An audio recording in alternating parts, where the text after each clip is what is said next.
Untuk Kakak Rutku, tetap semangat Kakak Rut. Tuhan memberkati Kak. Tetap semangat Kak Rut. And congratulations.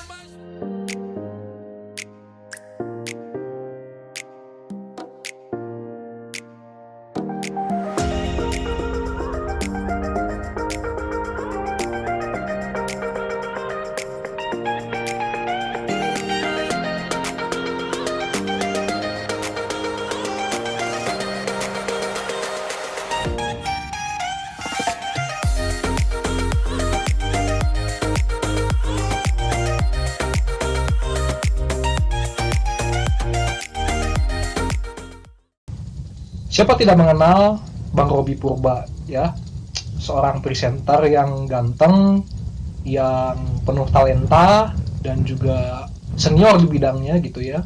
Di dalam profil yang akan saya sajikan berikut ini gitu ya. Ternyata ya kita lihat bahwa Bang Robi ini adalah seorang muslim, ya, seorang muslim. Sampai sekarang dia adalah seorang muslim. Namun gitu ya, dia hidup di dalam toleransi. Ya, ibunya adalah seorang muslimah juga.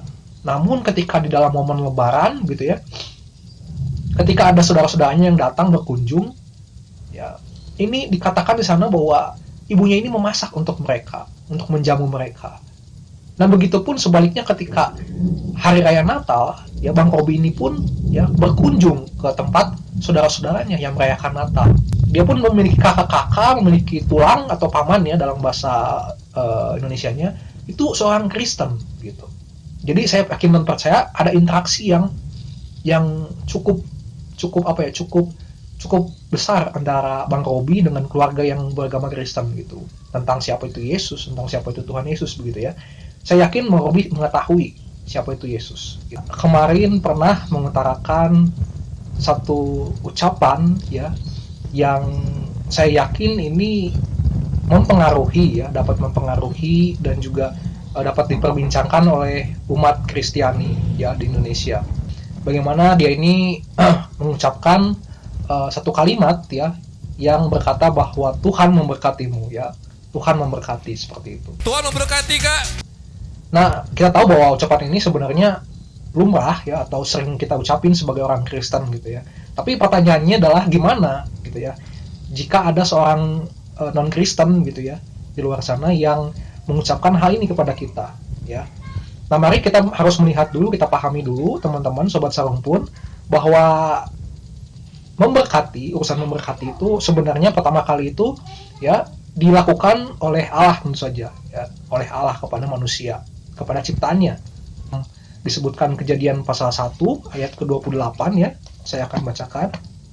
Allah memberkati mereka, lalu Allah berfirman kepada mereka, beranak cuculah dan bertambah banyak, penuhilah bumi dan taklukkanlah itu, berkuasalah atas ikan-ikan di laut dan burung-burung di udara, dan atas segala binatang yang merayap di bumi. Nah, kata memberkati berasal dari suku kata, ya, kata dasar yaitu berkat ya, dalam bahasa aslinya itu ditulis sebagai barak, ya, barak artinya melimpahi, ya, atau juga memenuhi gitu ya. Jadi kalau misalkan contohnya saya ingin memberikan atau menolong Anda gitu ya, saya ingin menolong kamu gitu, lalu yang saya lakukan adalah memberkati. Saya akan melimpahi Anda, saya akan memenuhi Anda sekuat semampu yang saya bisa, semaksimal mungkin.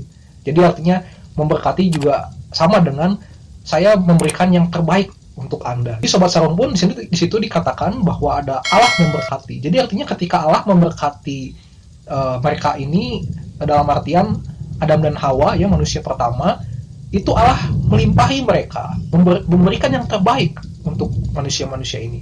Setelah Allah memberkati manusia, maka ini kata memberkati ini turun ke manusia. Ya, nempel pada pikirannya si Adam, si Hawa, kemudian ini diturunkan kepada anak-anaknya. Dari Set itu terus ya sampai keturunan Sem, keturunan Abraham, Ishak, Yakub atau Israel gitu ya. Dan termasuk kepada para imam ya yang ada di bangsa Israel. Ya, termasuk kita juga yang adalah orang-orang yang percaya kepada Tuhan Yesus sebagai Tuhan dan Juru Selamat. Orang Kristen tentu disebutkan dalam sabda Allah itu adalah imamat yang rajani. Ya. Kenapa harus Yakub? Kenapa harus Israel yang memberkati gitu ya? Kenapa harus lewat dia? Kenapa harus Abraham? ya, yang memberkati itu sekali lagi adalah karena semata-mata hak istimewanya Allah. Dia punya hak, ya, Allah itu punya hak atas kita untuk memilih, tentu saja. Nah, dalam hal ini Allah juga punya hak untuk memilih orang-orang yang tidak percaya kepada Tuhan, yang belum percaya kepada Tuhan, kepada Allah Israel, gitu ya. Ya.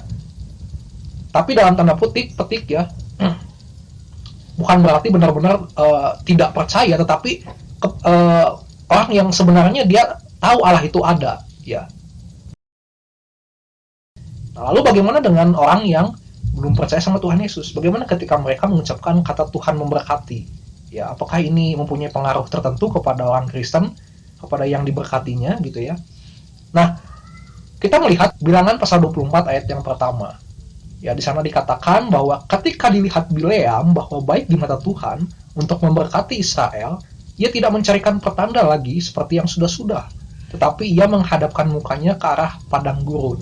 Siapa sih Bileam ini, gitu ya, sobat serukun? Nah, kalau kita membaca di dalam 2 Petrus 2 ayat ke-16, tetapi Bileam beroleh peringatan keras untuk kejahatannya, sebab keledai beban yang bisu berbicara dengan suara manusia dan mencegah kebebalan nabi itu. Ya, ayat ke-15, oleh karena mereka telah meninggalkan jalan yang benar, maka tersesatlah mereka lalu mengikuti jalan Bileam anak Beor, yang suka menerima upah untuk perbuatan-perbuatan yang jahat. Artinya dia memberikan jasa petenung untuk orang-orang yang mau melakukan kejahatan. Dikatakan di dalam 2 Petrus 2 ayat 16 tadi, 15-16 begitu. Nah, meskipun Bileam ini memang kalau kita membaca di dalam Bilangan 24 gitu ya, kisah Bileam ini, dia adalah orang yang percaya kepada Allah Israel gitu ya. Ya, dia tahu Allah Israel itu hebat, dia tahu Allah Israel itu kuat, dia tahu Allah Israel itu yang memimpin dan ada gitu ya. Tetapi dia kepercayaan kepada Allah itu ya hanya sebatas karena dia menganggap bahwa Allah itu lebih hebat dari dia. Kuasa Allah itu ada di atas dia, sehingga dia tidak akan bisa berbuat apa-apa kalau Allah tidak mengizinkannya begitu. Kalau misalkan ada sosok yang lebih hebat dari Bileam kuasanya, saya yakin bahwa Bileam pun akan menghormati, akan ikut, akan menuruti permintaan dari orang itu, kuasanya, ya. Nah, ada kemungkinan, ini prediksi saya ya, tafsiran saya pribadi gitu. Ada kemungkinan si Bileam ini bukan hanya mengabdi kepada Allah, bukan hanya respect kepada Allah, tetapi juga dia respect kepada Baal ya, atau sebutlah iblis begitu ya. Dia bisa respect, dia bisa menghormati iblis. Nah, artinya sebenarnya apapun agama kamu, apapun agama yang memberkati, yang mengucapkan Tuhan memberkati, itu bisa Tuhan pakai, itu bisa Allah pakai.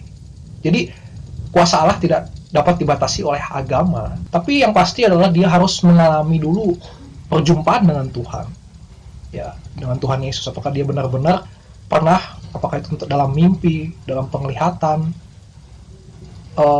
disuruh Tuhan gitu ya, untuk menyampaikan berkat kepada orang Kristen, kepada orang tertentu yang beragama Kristen gitu ya. Atau mungkin ketika dia mengucapkan itu, dia bilang ya mengalir saja, seperti ada yang mendorong mungkin ya, seperti ada yang mendorong saya untuk berkata seperti itu. Nah, itu bisa saja seperti itu ya, yaitu ya wallahu alam lah ya, dimana Tuhan yang bekerja begitu. Tetapi kalau itu disampaikan dengan motivasi tertentu, misalkan untuk membuat pamornya naik gitu ya, atau misalkan supaya dia dilihat orang, dipandang orang gitu ya, dipandang baik gitu ya, dipandang toleransi. Nah, ini saya kira tidak mungkin ya, itu mungkin motivasi pribadi. Nah, pertanyaannya sekarang, apakah Bang Robi gitu ya, seorang yang punya pengetahuan yang cukup ya bahwa Yesus itu adalah Tuhan ya, seperti bagaimana juga Bileam, dia tahu bahwa Adonai atau Yahweh adalah Allah Israel begitu. Nah, kalau begitu berarti bisa dong kita katakan bahwa ya Allah memakai Bang Robi untuk memberkati setiap orang Kristen ya, yang mendengarkan kata-kata berkatnya ya, Tuhan memberkati gitu ya, kata Bang Robi gitu. Nah, bisa saja, dan ini kemungkinan besar bisa Tuhan pakai. Tentu kita sebagai orang Kristen harus lebih bersungguh-sungguh ketika mengatakan Tuhan memberkati gitu ya. Ketika kamu mengatakan Tuhan memberkatimu, berarti kamu harus mengimani bahwa ketika itu pun Tuhan sedang memberkati dia. Ketika itu pun Tuhan sedang bekerja. Dan bukan hanya ucapan saja, tetapi kamu pun ikut terlibat di sana. Kalau kamu bisa memberikan dia makanan, berikanlah makanan. Kalau kamu bisa memberikan dia uang, berikanlah uang. Kalau kamu bisa memberikan pertolongan, tolonglah dia saat itu. Itu makna dari Tuhan memberkati, ya, menurut saya gitu ya. Nah, lalu untuk Bang Robi sendiri gitu ya, saya yakin dan percaya Bang Robi pun sudah mengenal siapa itu Yesus, ya. Dia adalah Tuhan bagi umat Kristen, ya, sebenarnya Tuhan bagi setiap agama apapun begitu ya. Dan dia terbuka terhadap agama apapun, ya. Dia mau jadi tempat untuk peraduan setiap manusia apapun agamanya, begitu. Nah, jadi untuk Bang Robi mungkin kalau ada waktu kesempatan, silakan Bang Robi mungkin merenungkan, bertanya dalam hati gitu ya. Ada apa sebenarnya? Kenapa kalau saya dibilang, atau kenapa kok saya dipakai oleh Tuhan Yesus begitu, oleh Isa Al-Masih untuk menyampaikan kata-kata ini gitu ya. Mari tetap terus jaga toleransi ya. Semangat terus, sukses buat Bang Robi, buat pekerjaannya, karirnya gitu ya. Juga buat keluarga gitu ya di rumah, dan buat teman-teman sobat sahur pun biarlah kiranya ini menguatkan iman kita, semakin percaya bahwa Yesus adalah satu-satunya jalan yang disediakan Allah untuk keselamatan umat manusia. Tuhan memberkati.